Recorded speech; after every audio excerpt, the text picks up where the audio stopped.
Hi, it's Kevin Greenough from Blum Canada. I'm here to talk to you about the new REVEGO systems, both the REVEGO Duo and the Uno as you're familiar with. What we've done is we've made some improvements along the way to allow us to compress it now, to allow it to also apply to countertop applications. So what I'm going to talk to you in the video today about is I'm going to talk about the planning of it through the eServices by Blum application. We're going to talk about the manufacturing. I'm going to go through step by step, as well as the unboxing of all the parts so you know what's in those boxes so we don't forget any as we're doing the installation through the manufacturing process. We're also going to show you how to install them in the application, and then we're going to show you some of the fine adjustments. But first, let me show you some of the little details that we've improved upon in our display at our showroom here in Mississauga. So I'm going to open up the Uno, show you that nothing has changed. It's a tip-on applicated. We're going to slide it into the pocket. And we have the REVEGO Duo. And I'm going to open it up and put it in the pocket.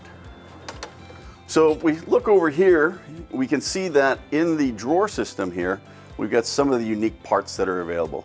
So here we've got, as you can see, a very short application of the hinge bracket and the chassis assembly. So you can see it's hugely reduced. We also come up with the Duo application. We've improved the application of the two hinges. So where we used to lift both doors in the application, now we can actually assemble the doors separately and install them separately and connect them together.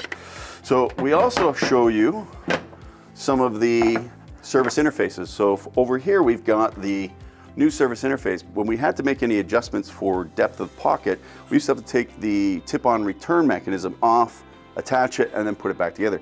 Now we just slide out the tip-on application system, make the cut as we need, as indicated in the eServices platform, and screw it back together. Very, very easy to do now. We've updated the Blue Motion device that's inside the cabinet, so it's easy to work with. And instead of having a little detent tab on the Duo and a knurled knob on the single Uno, we now have these quick release mechanisms that lock the chassis and frame together. We also allow us now with what I said about the countertop application, we have two ways of doing it: embedding it into a countertop or sitting it flush on top of the countertop. We're going to show you those applications, and through the design process also show you where to choose and where not to choose. So what we're going to do now is we're going to follow up and look through our eServices platform.